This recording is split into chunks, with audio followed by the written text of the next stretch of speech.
An obese teen helps 30 freezing bikers, just trying to do the right thing on a cold mountain night. But when dawn breaks, everything changes. Her small act of kindness spreads like wildfire across the internet. And by sunrise, 1,000 Hell's Angels roar into her tiny town. They're not here for trouble. They're here for her, the girl who fed their brothers when no one else would. But the town isn't ready for what comes next. Fear, chaos, and a miracle no one could have imagined. As the world watches, one brave act turns into a movement that could either save her town or tear it apart. When kindness brings an army to your door, what happens next? Will the world see her as a hero or as the reason everything unravels? Drop a comment below and share which part of the world you're tuning in from today. If you enjoy stories like this, don't forget to subscribe for more. The neon sign of Jenkins' Stop and Eat cast a dim red glow across the snow-dusted parking lot. Inside, 17-year-old Sarah Jenkins moved between empty tables with a damp cloth, her footsteps echoing in the quiet diner. The familiar scent of coffee and grilled onions hung in the air, mixing with the sharp, pine-scented cleaner she used. Through the windows, fat snowflakes drifted down from a steel-gray sky. The weather had scared away most customers hours ago, leaving only scattered coffee cups and half-empty plates, as evidence they'd been there at all. Sarah's arms ached from carrying heavy trays all day, but she kept wiping, kept moving. Work was better than thinking.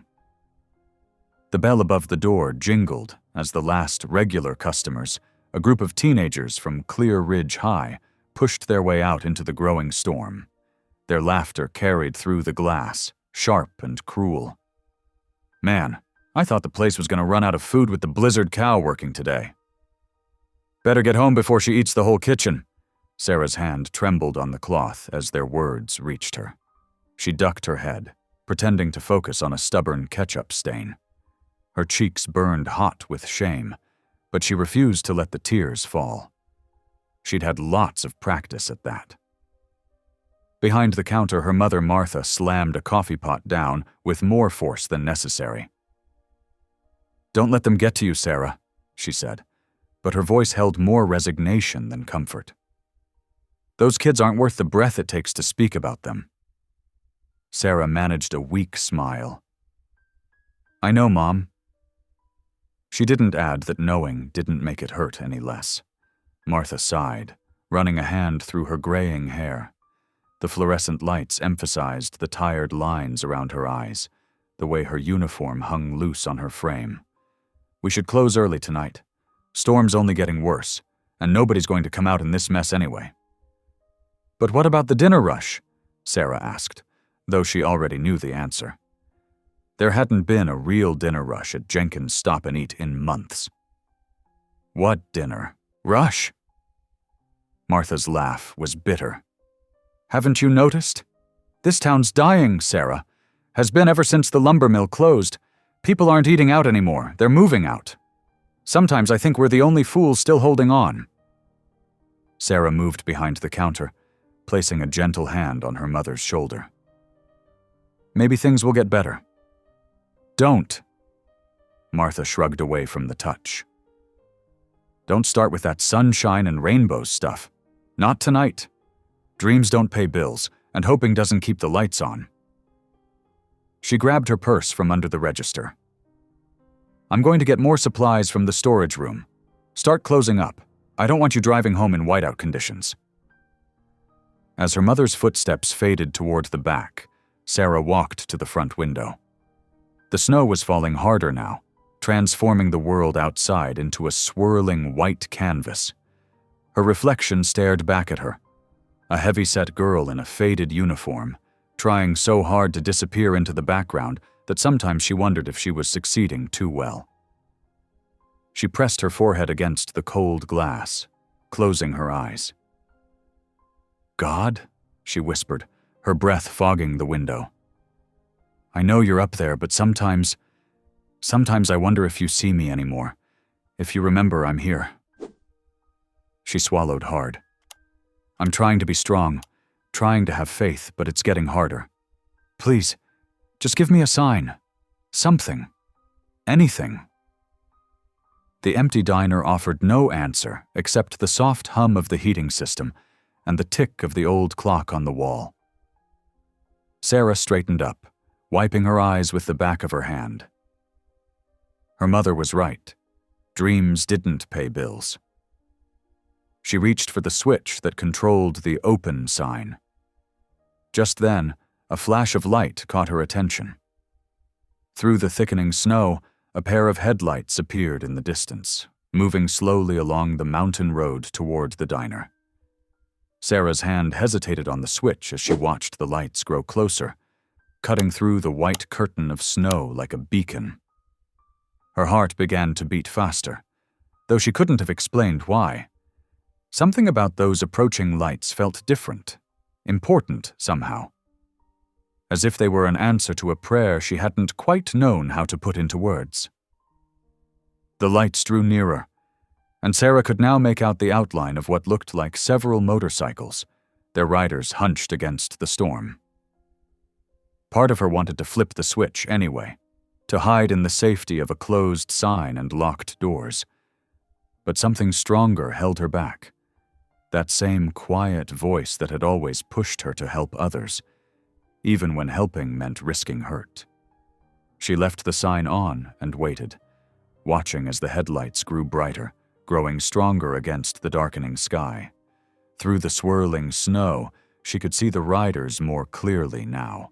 Large, intimidating figures on heavy bikes, moving with determined purpose through the storm. Martha's footsteps returned from the storage room. Sarah, why haven't you turned off the sign yet? We need to... Her voice trailed off as she noticed the approaching lights.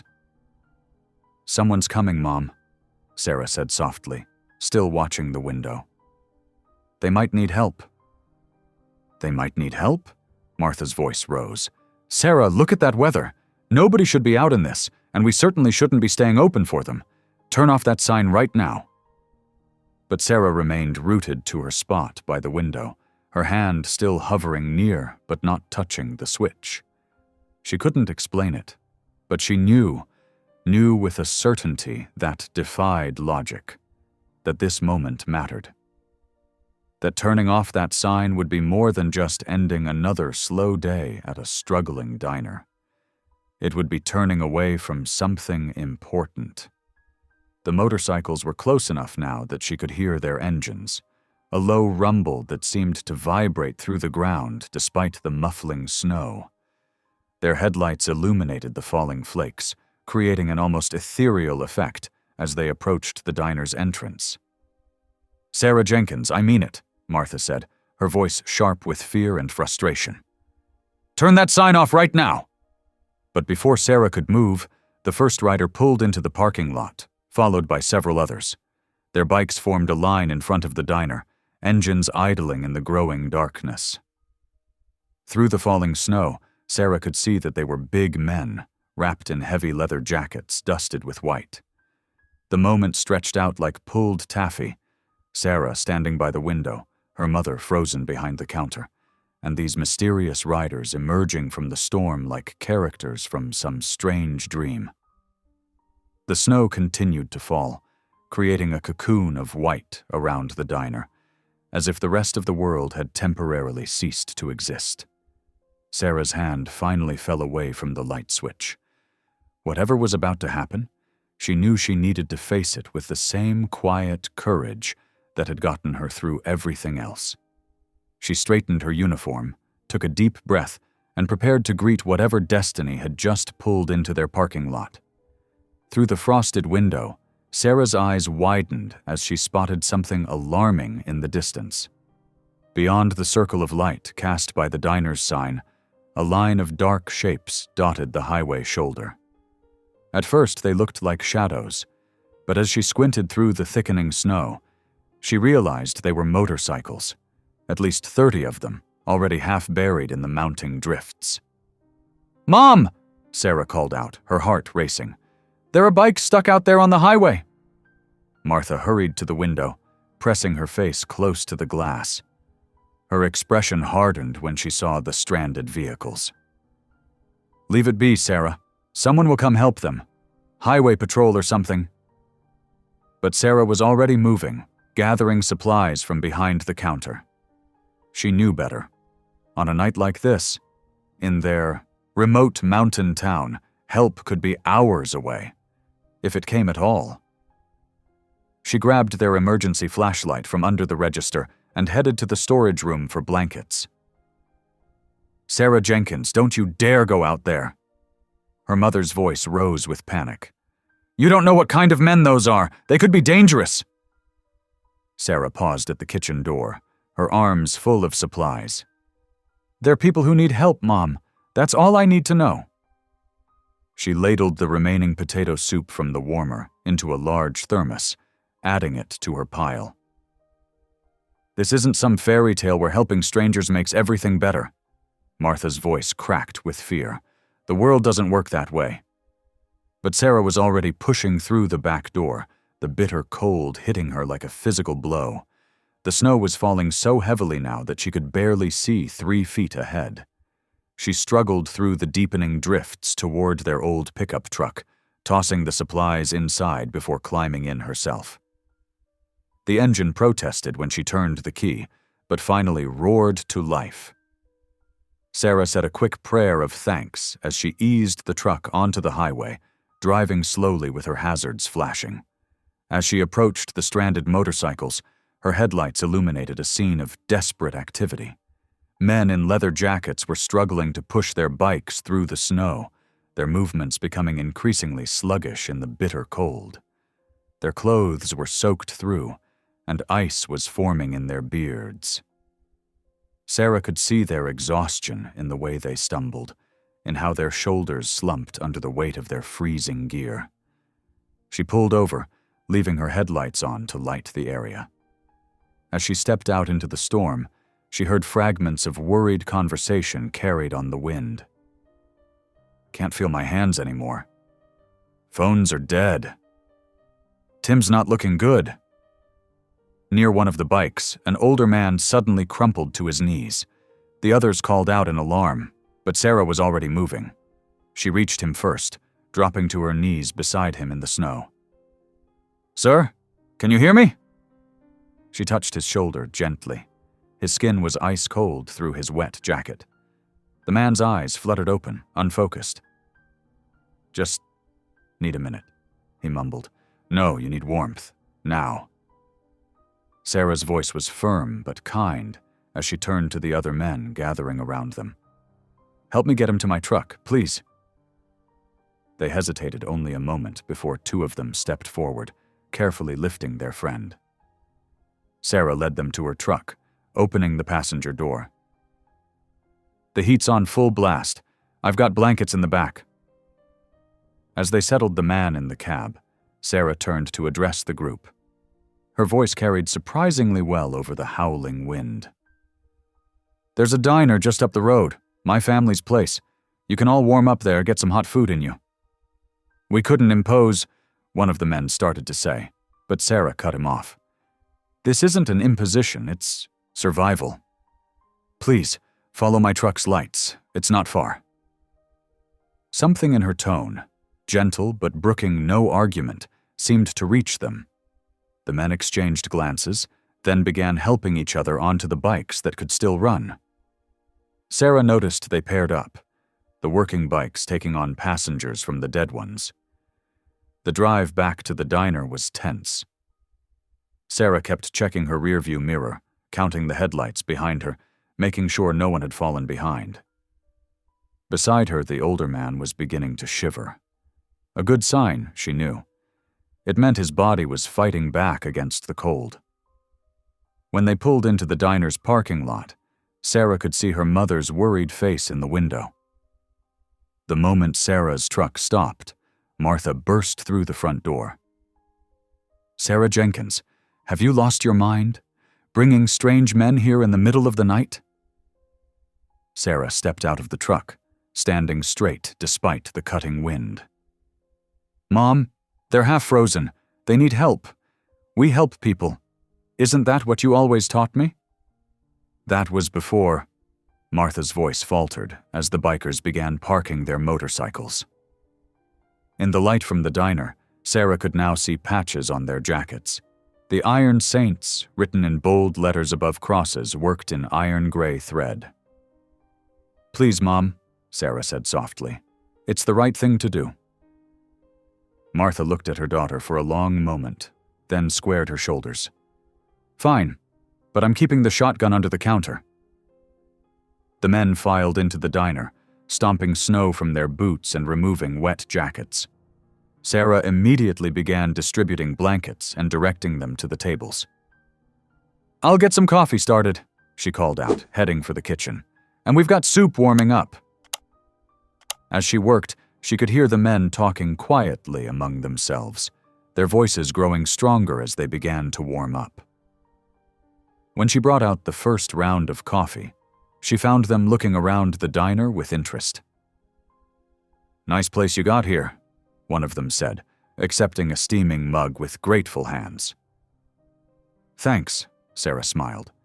"It's not much, but it's home." She started taking soup orders, making sure the older man, who introduced himself as Tim, got the first bowl. As the hot food and coffee did their work, the atmosphere in the diner began to change. The tension eased, replaced by a growing warmth that had nothing to do with the heating system. Sarah found herself sharing stories about the diner as she served, and to her surprise, the men were listening, really listening. "So then," she said, finishing one tale about a particularly disaster-prone regular customer, he looks at me and says, "Well, at least the fire's out?" The laughter that filled the diner was genuine and warm. Sarah felt something unlock in her chest, a tight knot she hadn't even realized was there. These men, these supposedly dangerous strangers, were looking at her with real appreciation. Not pity, not mockery, just appreciation. "Girl," one of them said, wiping tears of laughter from his eyes, "you've got a gift for storytelling." The hours passed quickly after that. The storm raged outside, but inside the diner, something remarkable was happening. The Iron Saints shared their own stories, tales of brotherhood and faith that made Sarah realize these weren't the dangerous outlaws her mother had feared. As the sky began to lighten with the first hint of dawn, the men started gathering their now dry gear. Tim, looking much better after food and rest, approached the counter where Sarah stood. "We can never repay your kindness," he said solemnly. "But we'd like to leave you with something." He placed a small patch on the counter, similar to the ones on their jackets, but smaller. The words, "Honor," "Brotherhood," "Faith," were embroidered beneath the Iron Saints symbol. Sarah picked up the patch, running her fingers over the raised threading. "Thank you," she whispered, feeling the weight of the gesture. The men filed out quietly, each one nodding respectfully to Sarah as they passed. Through the window, she watched them mount their bikes. The storm had passed, leaving behind a world transformed by snow. As their engines roared to life, Sarah held the patch close to her heart, knowing that she too had been transformed by this night. The morning sun painted the snow-covered landscape in shades of pink and gold. Sarah stood at the diner's front door, rubbing sleep from her eyes. She had managed only a few hours of rest after the Iron Saints departed, but something drew her outside to check on the aftermath of the storm. She stopped short on the top step, her mouth falling open in surprise. The entire parking lot, which should have been buried under at least a foot of snow, was completely cleared. Every inch had been meticulously shoveled, with neat piles of snow banked along the edges. Even the walkway to the door had been salted. "How did they?" she whispered, wrapping her arms around herself against the morning chill. That's when she noticed her truck. The old Ford that had been making worrying noises for weeks sat quietly in its usual spot. The hood was closed, but there were fresh fingerprints in the light dusting of snow that had fallen after the lot was cleared. Sarah walked over and opened the driver's door. On the seat lay a grease-stained napkin with writing in bold, careful strokes. "Thanks, Angel Girl. Fixed your timing belt and changed the oil. Drive safe." She pressed the napkin to her chest, feeling tears well up in her eyes. The bell above the diner's door chimed. "Sarah," her mother called out, "what are you doing out here in the cold?" Sarah turned, holding up the napkin. "Mom, look what they did! They cleared everything and fixed my truck!" Martha Jenkins stepped outside, her eyes widening as she took in the pristine parking lot. "Well, I'll be—" She looked down at her feet, then back at her daughter. "Maybe I was wrong about them." The morning rush started earlier than usual. Word had already spread through Clear Ridge about the mysterious bikers and the teenage girl who had helped them. The diner filled with curious locals, all wanting to hear the story firsthand. "I heard there were 50 of them," old Mr. Peterson said, leaning across his coffee cup. "Don't be ridiculous," Mrs. Watson replied. "It was more like 20, and they were armed to the teeth." Sarah kept quiet as she refilled coffee cups and served plates of eggs and hash browns. She didn't correct their wild speculations. Let them think what they wanted. She knew the truth. Those men had been nothing but respectful and grateful. Not everyone saw it that way, though. She overheard whispers as she worked. "Can't believe Martha let her bring those types in here." "Dangerous, if you ask me. What was she thinking?" "Always knew that girl wasn't right in the head." Around 2 o'clock in the afternoon, just as the lunch rush was winding down, a woman in a crisp blue blazer walked into the diner. She carried a small notebook and was followed by a man with a camera slung over his shoulder. "Sarah Jenkins?" the woman asked, extending her hand. "I'm Lisa Montgomery from Channel 7 News. We'd love to get your story about last night." Sarah froze, her cleaning rag hovering over a table. "My story? It's not every day a teenage girl rescues a group of stranded bikers in the middle of a blizzard," Lisa said, smiling encouragingly. "People are talking about it all over town. Would you mind if we interviewed you?" Sarah looked helplessly at her mother, who nodded slowly from behind the counter. I guess that would be okay." They set up near the window, where the morning light still streamed in. Sarah perched nervously on a vinyl seat, trying not to fidget as the cameraman adjusted his equipment. "Just relax," Lisa said. "Tell me what happened, in your own words." Sarah took a deep breath. "I saw their headlights through the snow. They were stuck on the shoulder, and one of the men had collapsed. I couldn't just leave them out there to freeze." She shrugged, her cheeks flushing. "They just needed warmth. Anyone would have done the same." "But not everyone would have approached a group of strange men at night," Lisa pressed. "Weren't you scared?" "No," Sarah answered honestly. "They needed help. Sometimes that's all that matters." The interview wrapped up quickly after that. Lisa thanked her and promised the segment would air on the evening news. Sarah tried to put it out of her mind as she finished her shift, but her stomach churned with anxiety. That evening, Sarah sat cross-legged on her bed, her laptop open to the local news website. Her mother stood in the doorway, arms crossed, watching as the segment began to play. The footage showed Sarah in the diner, bathed in soft morning light. She looked nervous but sincere as she described helping the stranded bikers. But then the camera cut, back to the studio, where Dana Whitmore, the evening news anchor, was smirking. "Well, isn't that precious?" Dana said, her voice dripping with condescension. "The sweet obese teen with a heart of gold. I guess she figured there was plenty of warmth to go around." The other anchor chuckled, and Sarah's world seemed to shrink to a pinpoint. She slammed the laptop closed, her hands shaking. "Sarah," her mother started, moving toward the bed.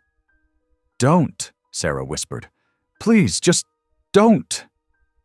She curled up on her side, pulling her knees to her chest as tears began to fall.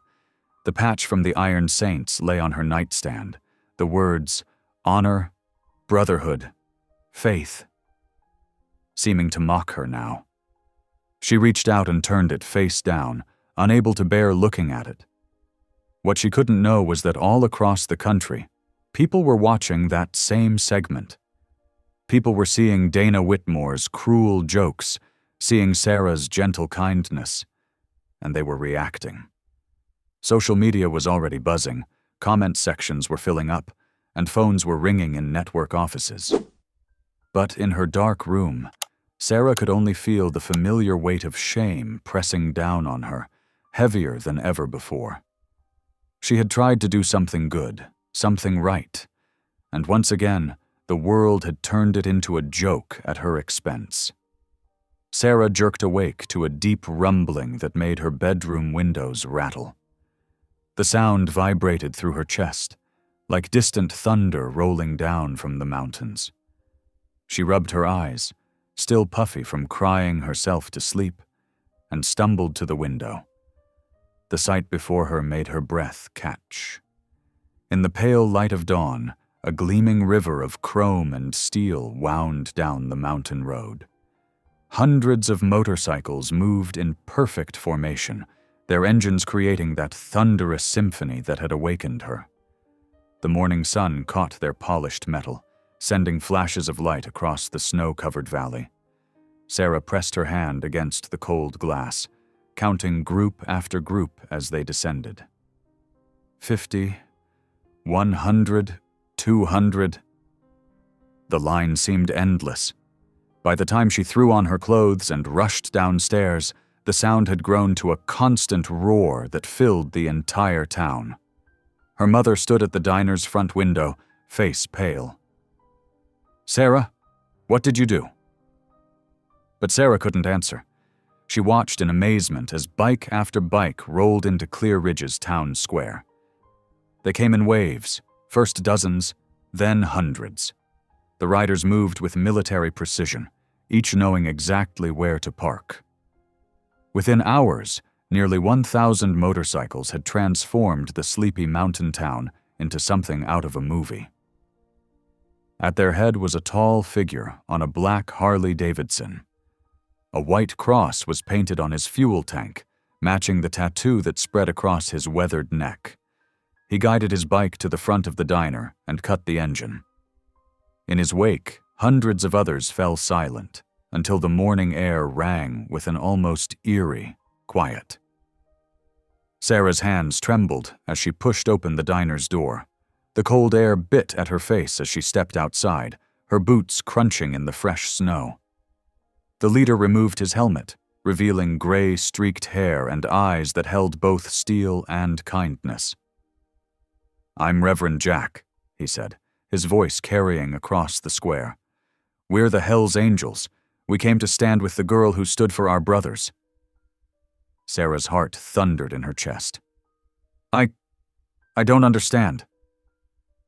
Reverend Jack's weathered face softened. "The Iron Saints called us, told us what you did. Then we saw that news report." His jaw tightened. "Nobody mocks someone for showing kindness. Not on our watch." Behind her, Sarah heard phones ringing frantically. Shop owners were rushing to pull down their shutters. Someone was shouting about calling the police. Through the diner window, she could see her mother on the phone, probably trying to reach Sarah's father at work. A big Latino biker with a warm smile stepped forward from the crowd. "Name's Hank," he said, extending a gloved hand. "But everyone calls me Big Brother. Got any shovels in this town?" "Shovels?" Sarah stammered. "Yeah," Hank grinned. "Noticed some of these buildings looking mighty heavy with snow. That hardware store over there still open?" Before Sarah could answer, the town's police cruiser came screaming around the corner, lights flashing. Mayor Richard Klein stepped out, his face red with anger and fear. "This is an unauthorized gathering," he shouted. "You need permits for this many vehicles. I demand you leave immediately." Reverend Jack turned slowly, fixing the mayor with a steady gaze. "Sir," he said calmly, "we're not here to cause trouble. We're here to help." As if on cue, dozens of bikers began moving through the town. Some grabbed shovels from their saddlebags and started clearing sidewalks. Others were already up on ladders, checking roofs heavy with snow. A group headed toward the hardware store, wallets in hand. But you can't just," Mayor Klein sputtered. "Watch us," Hank said cheerfully, hefting a shovel onto his shoulder. "Hey, Sarah, that roof of yours looking pretty packed with snow. Mind if me and the boys take care of that?" Sarah could only nod, watching in amazement as the scene unfolded. The Hells Angels moved through Clear Ridge like a well-oiled machine. They bought coffee from the nervous cafe owner, who gradually relaxed when they left generous tips. They purchased supplies from the hardware store, whose owner cautiously reopened his doors. They ordered lunch from every restaurant in town, paying in cash and thanking the staff profusely. Mayor Klein stood helplessly in the square, his authority completely undermined by the peaceful invasion. Sarah watched as Reverend Jack approached him again, speaking in low, measured tones. She couldn't hear what was said, but she saw the mayor's rigid posture slowly begin to soften. "Your daughter," her mother's voice came from behind her, "did something that moved the hearts of the most feared motorcycle club in America." She wrapped an arm around Sarah's shoulders. "Maybe it's time we all learned to see with different eyes." Throughout the morning, Sarah moved through the crowd of bikers, learning their names, hearing their stories. They treated her like family, calling her Angel Girl and making sure she stayed warm. Some showed her pictures of their own daughters. Others told her about times when they'd needed help and found it in unexpected places. Hank worked alongside a crew clearing the diner's roof, his laughter booming across the square. "You know what's funny?" he called down to Sarah. "Sometimes it takes an outsider to remind us what community really means. You saw our brothers in trouble and didn't think twice. That's more Christian than half the church folk I know." Sarah blushed, but for the first time in years, it wasn't from shame. She watched as the town slowly began to thaw, not just from the winter snow, but from its fear and prejudice. Shop owners who had locked their doors were now serving coffee to leather-clad bikers. Children who had been hurried inside were being given careful rides around the square on idling motorcycles, their parents watching with cautious smiles. Reverend Jack found her around noon as she was helping distribute sandwiches to the workers. "You know," he said quietly, "we've got a saying in the Angels. Judge us not by our covers, but by the chapters we write. You did that for the Iron Saints. You looked past what everyone else saw and just helped fellow human beings in need." Sarah thought about the cruel jokes, the whispers, the news anchor's mocking words. "I know what it's like to be judged," she said softly, "to have people look at you and think they know everything about who you are." The old preacher nodded, his eyes understanding. "That's why we came. Not just to stand up against bullies, but to show this town what you showed us, that love doesn't care what package it comes in." As evening settled over Clear Ridge, Jenkins' Stop and Eat hummed with an energy it hadn't known in years. The small diner, usually quiet by sunset, now overflowed with leather-clad bikers and curious townspeople who'd finally ventured out to see what was happening. The bell above the door chimed constantly as people squeezed inside, seeking warmth and trying to make sense of the extraordinary scene. Sarah moved through the crowded space, balancing plates of hot stew and mugs of steaming coffee. Her cheeks were flushed, but not from shame or embarrassment. For the first time in years, she felt truly useful, truly needed. The bikers called out friendly greetings as she passed, while townspeople who'd never given her a second glance now watched her with newfound curiosity. "More coffee, Angel Girl?" asked a burly biker with gray streaked hair and kind eyes. Sarah nodded, filling his cup. He smiled. "Best service in 3 states, I tell you that." The diner's windows had fogged up from all the bodies inside, creating a cozy barrier against the cold night. Old rivals sat shoulder to shoulder at the counter, the hardware store owner deep in conversation with a tattooed biker about vintage motorcycles, while Mrs. Peterson from the library shared her homemade cookies with 3 angels who listened intently to her stories about the town's history. Then the bell chimed again, and the friendly chatter died. Mayor Richard Klein stood in the doorway, his face tight with barely contained anger. Behind him, 2 police officers shifted uncomfortably, hands near their belts. "This has gone on long enough," Mayor Klein announced, his voice cutting through the sudden silence. "I want these men out of our town by morning. We don't need their kind of trouble here." Sarah felt her heart sink. She'd been waiting for this moment, dreading it. But before she could speak, Reverend Jack stood up from his booth, his movements deliberate and calm. "Mayor Klein," he said, his deep voice carrying easily across the diner. "Let's step outside and talk about this like reasonable men." The mayor's jaw clenched, but he nodded stiffly. As the 2 men headed for the door, Sarah noticed her mother disappearing into the pantry, her shoulders shaking. Setting down her coffee pot, Sarah followed. She found her mother sitting on an overturned milk crate, tears streaming down her face. "Mom?" Sarah whispered, kneeling beside her. "What's wrong?" "Everything," her mother choked out. "The town will blame us for any trouble.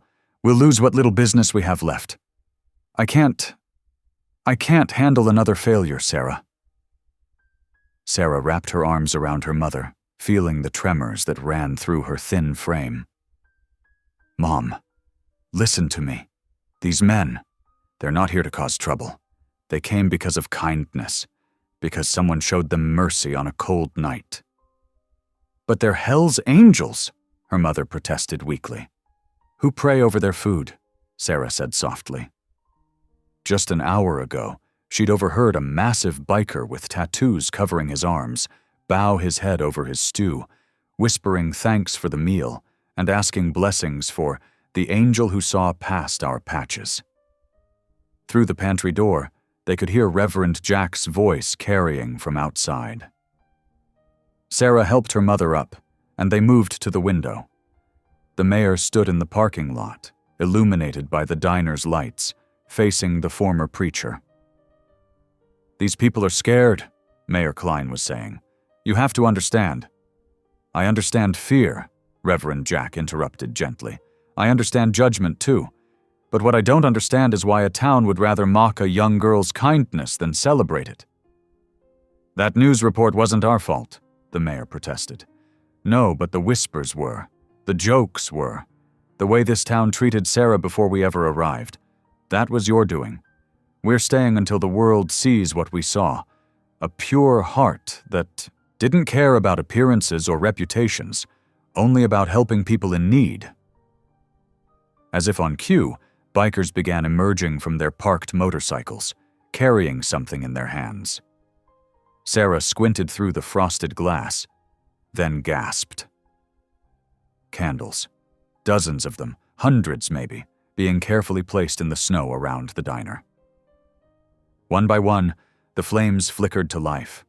The bikers stood in a circle, their faces soft in the golden light. Then, incredibly, they began to sing.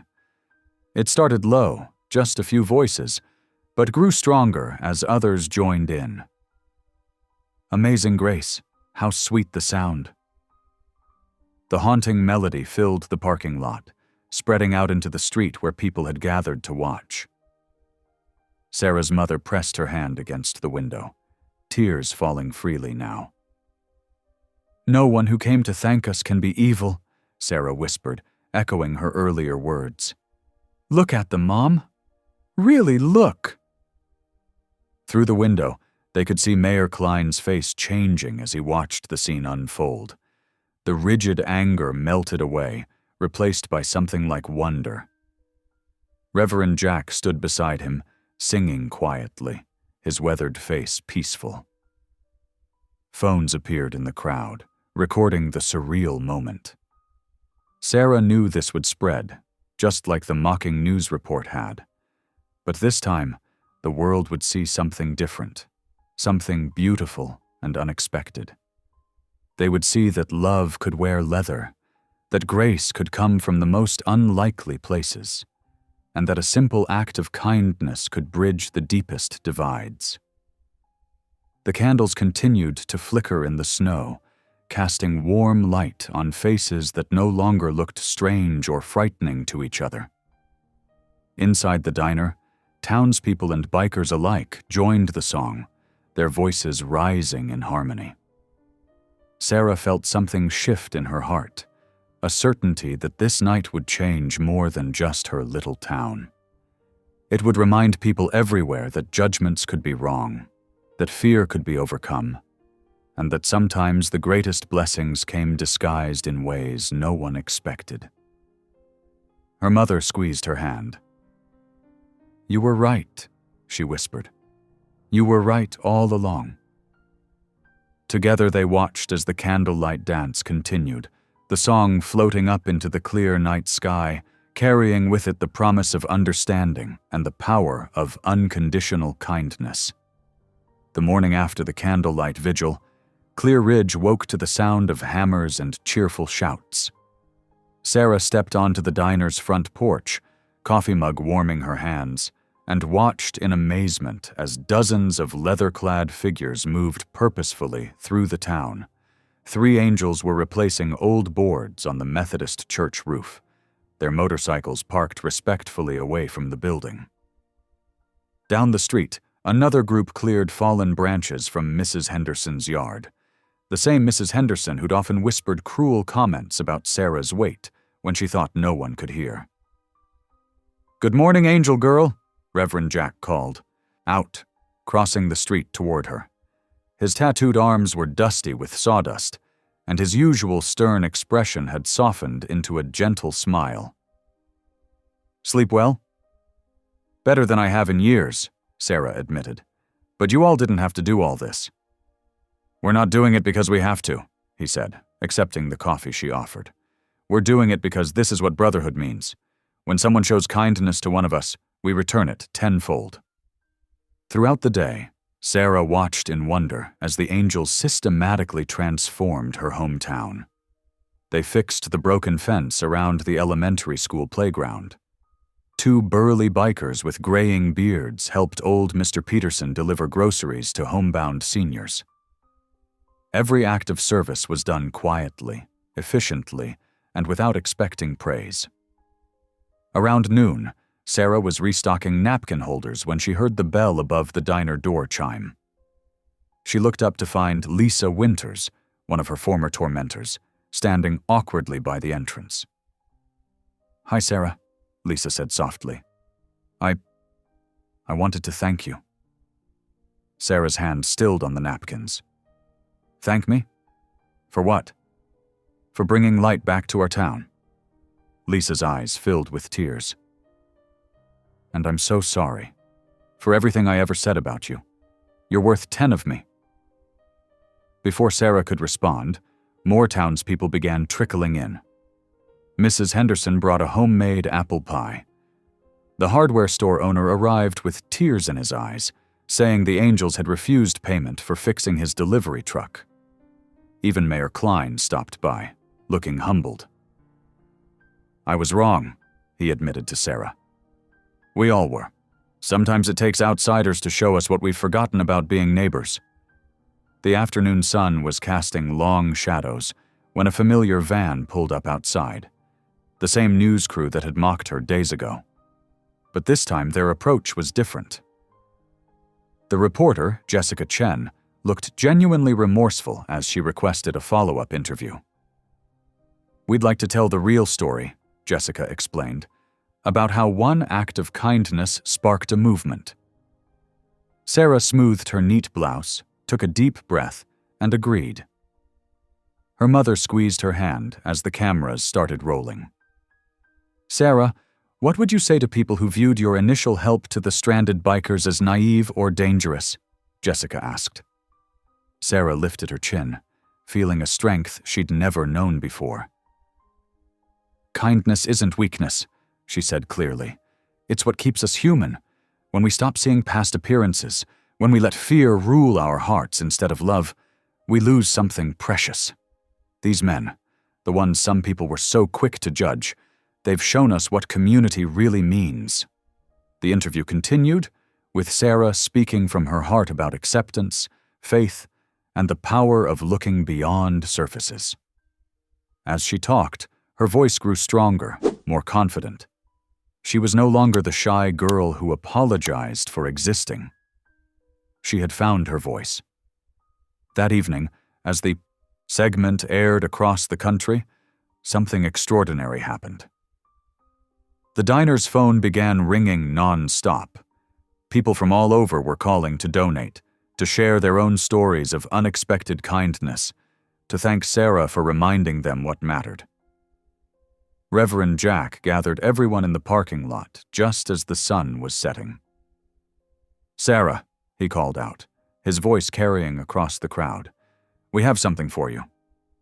He held up a leather jacket, beautiful in its simplicity. On the back, elegant embroidery spelled out, "Angel in the Storm." Sarah's hands trembled as she touched the soft leather. "You've earned this," Reverend Jack said softly, "not just for helping our brothers that snowy night, but for showing everyone what true courage looks like." Sarah slipped the jacket on, feeling it settle perfectly around her shoulders. The leather was warm, protective, like a hug from a guardian angel. Inside the diner, someone had started playing music on the old jukebox. The sweet strains of an old love song drifted out into the evening air.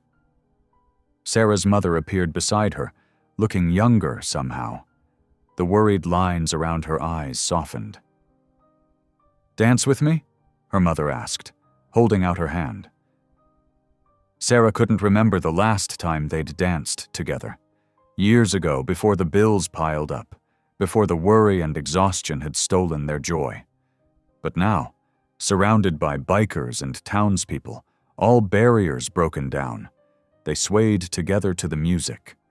The diner was filled with laughter and conversation. Angels shared stories with local farmers. Teenagers who'd once mocked Sarah sat fascinated as gruff bikers taught them about motorcycle maintenance. Children darted between tables, no longer afraid of the leather-clad giants who gave them high fives and snuck them extra cookies.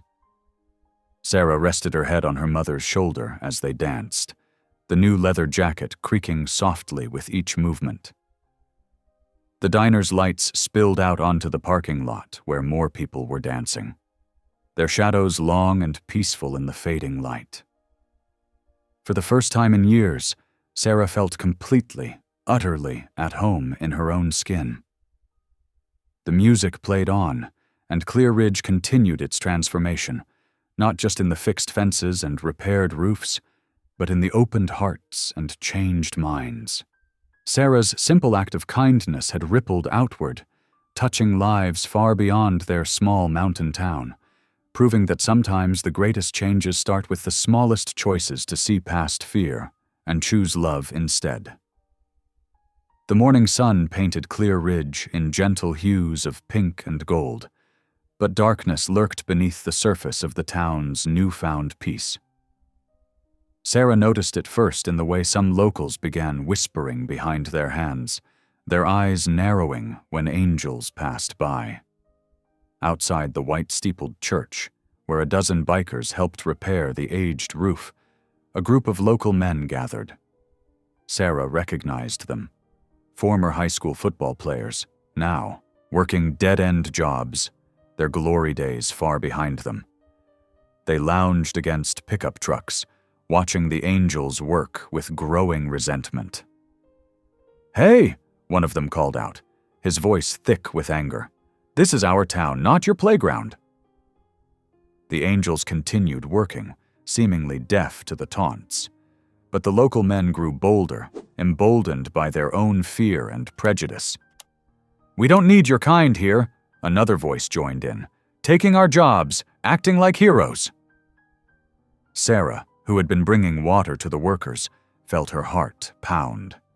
She watched as Reverend Jack slowly descended the ladder, his movements deliberate and calm. His weathered face showed no anger, only a deep sadness. "Brothers," he said, his voice carrying across the churchyard, "we're just here to help, same as Jesus would do." One of the men spat on the ground. "Don't you dare compare yourself to Jesus, you Satan-loving freak!" The tension crackled like electricity before a storm. Sarah saw several angels tense, their hands clenching involuntarily. But Reverend Jack raised his palm, a simple gesture that immediately calmed his men. "You're right about one thing," he said quietly. "I am a freak. Was a drunk, a lost soul, someone society gave up on. But God didn't give up on me. And neither did these men you're so quick to judge." He gestured to his brothers. "We're not here to take anything from you. We're here because a young girl showed us kindness when we needed it most." His words seemed to take some of the fire out of the confrontation. The local men shifted uncomfortably, but their anger hadn't fully dissipated. They retreated to their trucks, shouting vague threats as they peeled away. Sarah helped the angels finish the roof work, but her hands trembled slightly. Something had changed. A seed of hatred had been planted in the fertile soil of fear. The next morning, Sarah arrived early to open the diner. The sight that greeted her made her stomach lurch. Crude red letters sprawled across the white wall. "Freaks go home." She grabbed a bucket and brush, trying to scrub away the hateful words before anyone else saw them. But it was too late. Cars slowed as they passed, phones captured pictures, and within hours, the image had gone viral. The same news station that had celebrated her story just days ago now took a different angle. Sarah watched in horror as the evening news aired footage of the church confrontation, heavily edited to make the angels appear menacing. The reporter's voiceover dripped with insinuation. "Are these really the heroes we thought they were? Sources say the motorcycle club has a history of violence." Sarah clicked off the TV, her hands shaking. She remembered the angels fixing fences, delivering groceries to elderly neighbors, teaching local kids basic motorcycle maintenance. How could anyone twist that into something sinister? The breaking point came during what should have been a peaceful afternoon. A group of angels were showing children how to safely change a tire when a truck swerved too close to the curb. 10-year-old Tommy Matthews would have been hit if not for Roger, a massive angel with a graying beard who pushed the boy to safety. Roger took the impact instead, his leg crushed between the truck and a parked car. Sarah ran to help, her heart in her throat. Roger lay on the ground, his face pale but composed, still asking if Tommy was okay. The boy's mother clutched her son, torn between gratitude and the fear that had been planted in her mind by the recent news coverage. That night, Sarah sat alone in her room, doubt gnawing at her heart. "God," she whispered, "did I do the wrong thing? My kindness? It brought all this pain. Roger's hurt. The town's divided. Maybe if I'd just kept walking that snowy night." The emergency town meeting that evening felt like a powder keg waiting to explode. The high school gymnasium was packed, divided clearly between those supporting the angels and those wanting them gone. Sarah sat with her mother, watching Mayor Klein fidget at the podium. "Order," he called out over the murmuring crowd. "We're here to discuss the recent disruptions to our peaceful community." "Disruptions?" A local shop owner stood up. "My business has doubled since they arrived. They've been nothing but respectful customers." "They're criminals," someone else shouted. Look at their records! They protected my Tommy today, Mrs. Matthews spoke up, her voice shaking. That man could have died saving my son. The debate raged on, growing uglier by the minute. Sarah watched faces she'd known all her life contort with anger and fear. Accusations flew like arrows. The angels were blamed for everything from rising noise levels to missing garden gnomes. Finally, Mayor Klein raised his hands. In light of recent events and concerns about public safety, I am declaring all large motorcycle gatherings within city limits illegal, effective immediately. The gymnasium erupted in chaos. Sarah felt tears rolling down her cheeks as she watched the angels stand as one, their faces stoic. They filed out silently, their boots echoing on the wooden floor. In the parking lot, Sarah ran after them. "Please," she begged, "don't go. This isn't right." Reverend Jack turned to her, his eyes kind but determined. "Sometimes, angel girl, the kindest thing we can do is step back. Let the fear burn itself out." Sarah watched through tears as the angels mounted their bikes. The rumble of engines filled the night air, growing fainter as they rode away from the town square. She stood there long after the last taillight had vanished, her heart breaking for a world where kindness could be twisted into something ugly, where fear could poison even the purest intentions. The square felt impossibly empty without them. The newly repaired buildings stood as silent witnesses to what had been lost. Not just the physical help the angels had provided, but the spirit of brotherhood and acceptance they had brought to Clear Ridge. 2 days crawled by like years in Clear Ridge. The mountain town that had briefly blazed with life now felt hollow, as if someone had drawn all the color from its streets. Where motorcycle engines had rumbled with life, there was only silence. Where laughter and music had filled the air, emptiness echoed. Sarah stood before Jenkins' Stop and Eat, her fingers tracing the fresh boards nailed across the windows. Mayor Klein's order had come yesterday morning. The diner was deemed a public safety risk until further notice. The official notice, printed on crisp city letterhead, felt like a slap across her face. Inside their small apartment above the diner, Sarah's mother tried to keep busy, organizing and reorganizing their meager savings. "Maybe it's for the best," she said quietly, though her trembling hands betrayed her worry. "We'll reopen when things calm down." But Sarah couldn't shake the weight pressing down on her chest. At night, she sat cross-legged on her bed, scrolling through her phone. The comments section under every news article about Clear Ridge burned with hatred. Those bikers should have frozen on the roadside where they belonged. That fat girl probably staged the whole thing for attention. Clear Ridge is better off without their kind. Each word felt like a needle in her heart. Sarah had always known cruelty. She'd faced it in school hallways, in whispered comments, in sideways glances. But this was different. This wasn't just about her anymore. This was about good people being painted as villains, about kindness being twisted into something dangerous. Her mother found her at midnight, still staring at the harsh blue light of her phone screen, tears streaming down her face. "Baby, please," she begged, taking the phone away. "You have to let this go. The world isn't ready for the kind of love you showed. Maybe it never will be."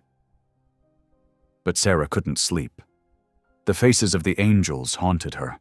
Roger's pain as he lay injured after saving Tommy, Reverend Jack's sad smile as they rode away, the quiet dignity of men who'd chosen to leave rather than cause more trouble. They had shown nothing but respect, nothing but gratitude, nothing but grace. And this was how the town repaid them. Around 3 o'clock in the morning, Sarah pulled on her boots. Her mother's soft snoring drifted from the next room as she shrugged into the leather jacket the angels had given her.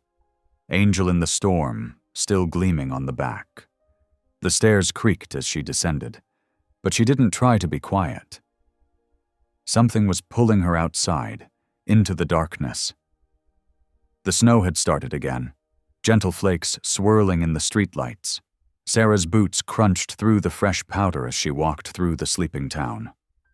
Past the church where the angels had fixed the roof. Past the elementary school where they'd taught kids about motorcycle safety. Past the homes where they'd shoveled driveways and repaired fences. She kept walking until she reached the highway, to the exact spot where she'd found the Iron Saints that first night. The shoulder looked different now. No desperate men pushing bikes through deep snow. No emergency flares painting the darkness red. Just empty road stretching into blackness. Sarah's knees sank into the snow as she looked up at the star-filled sky.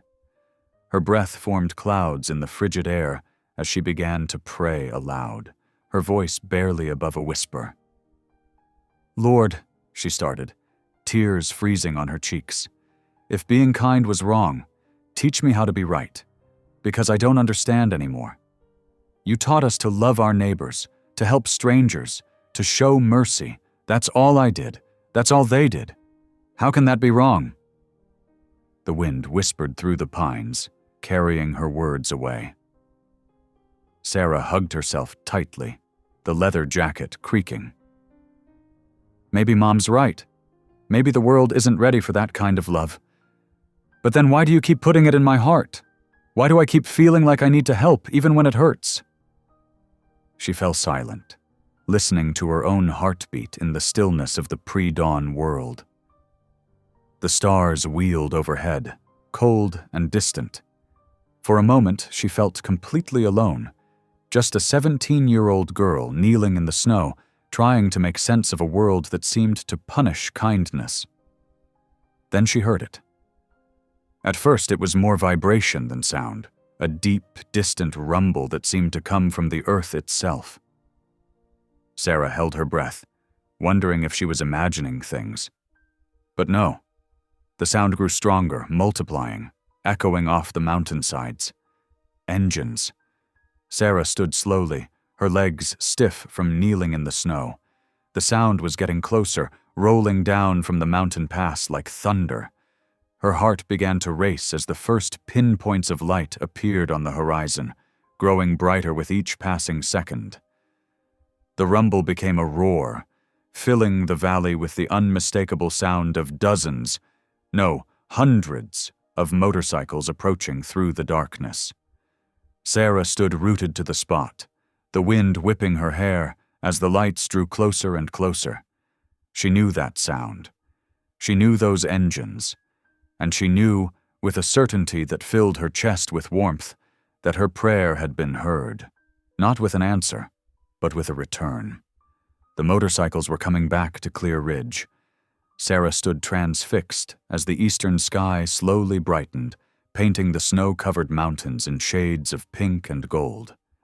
The rumble of engines grew stronger with each passing moment, until the sound filled the entire valley like rolling thunder. As the sun crested the ridge, her heart nearly stopped. 1,000 motorcycles appeared on the horizon, their chrome gleaming in the dawn light. At their head rode Reverend Jack Dalton, his familiar figure unmistakable even at a distance. Strapped to his motorcycle was something that made Sarah's eyes well with tears, a massive wooden cross that caught the early morning light. Behind the bikers came a convoy of trucks, their beds loaded high with supplies. Sarah could make out stacks of lumber, boxes of food, and what looked like piles of warm clothing.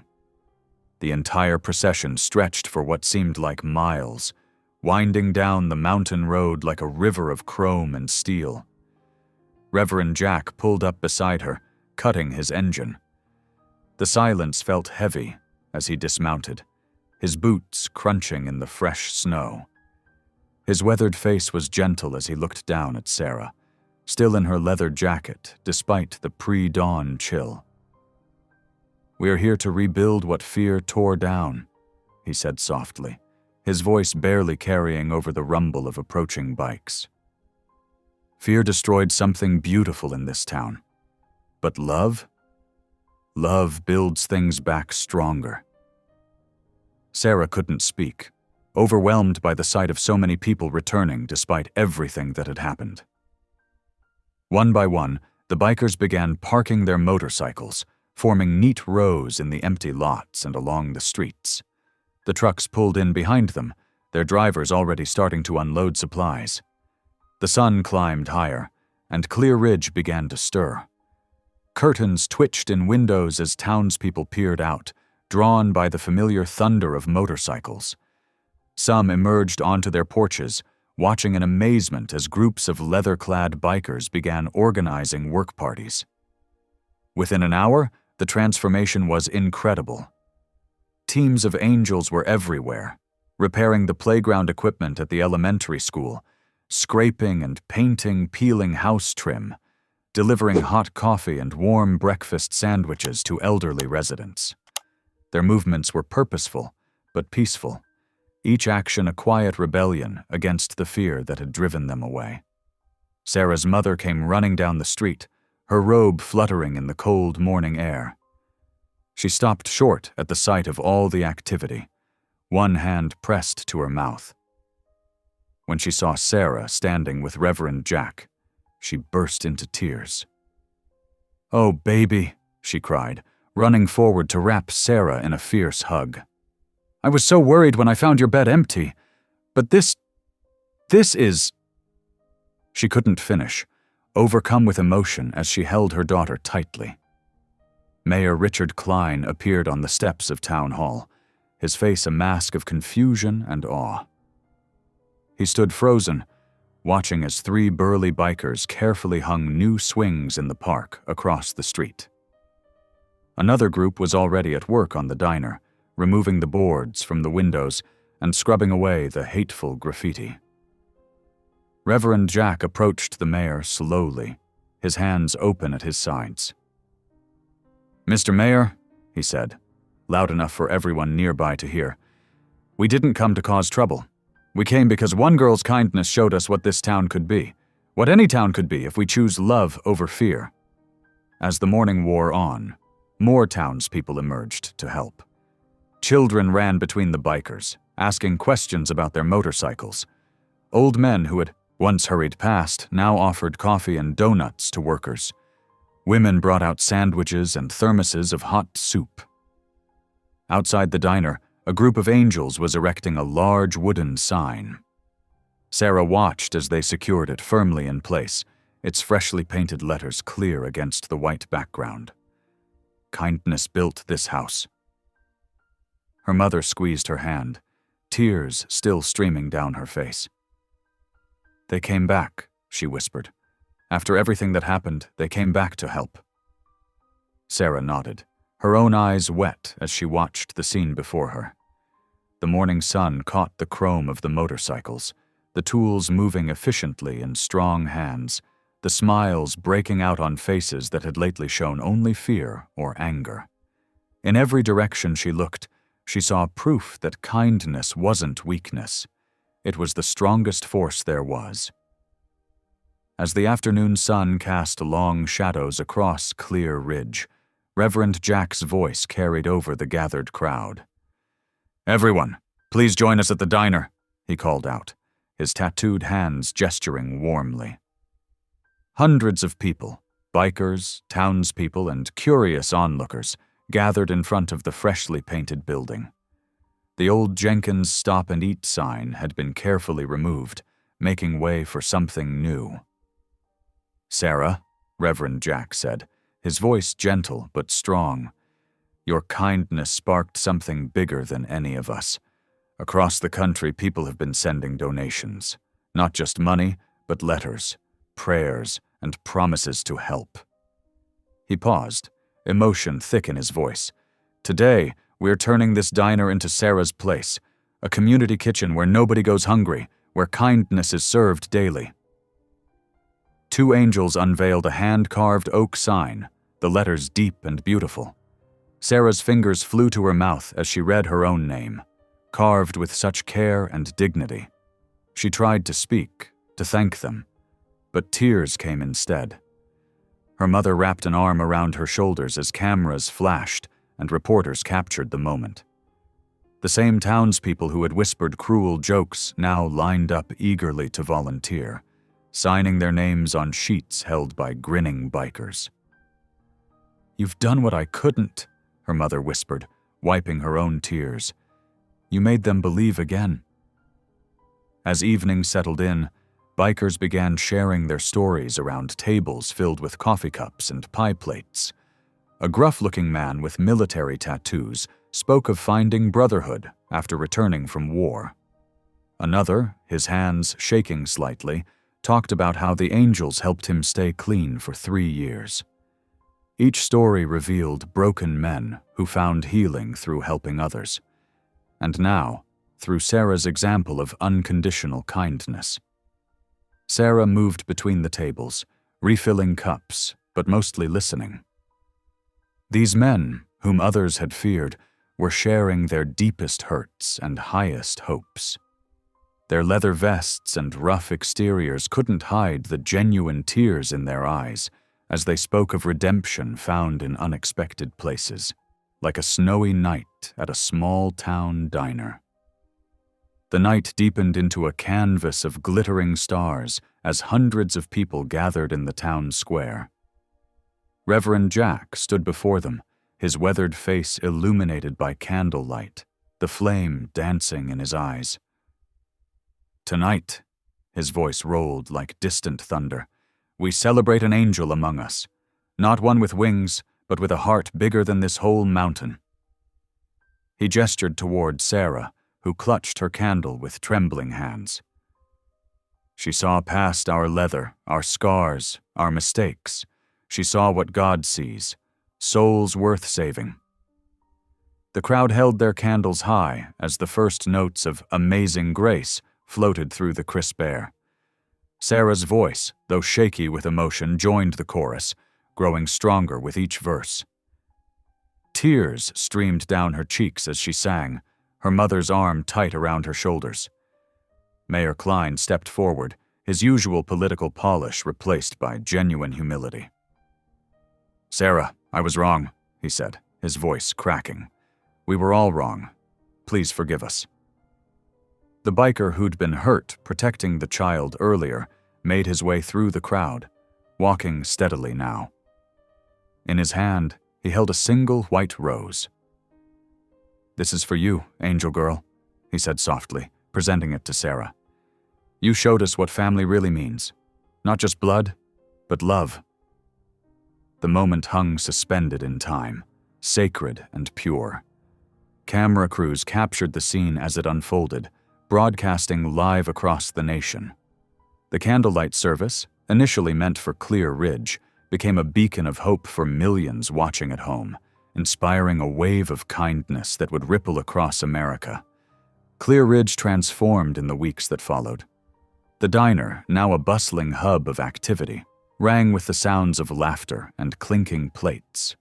Every evening, bikers in leather jackets sat beside teachers and shopkeepers, sharing stories over steaming cups of coffee. Sarah moved with newfound confidence through the busy tables. Her body had grown stronger from the constant motion of serving and cooking, but it was her spirit that truly glowed.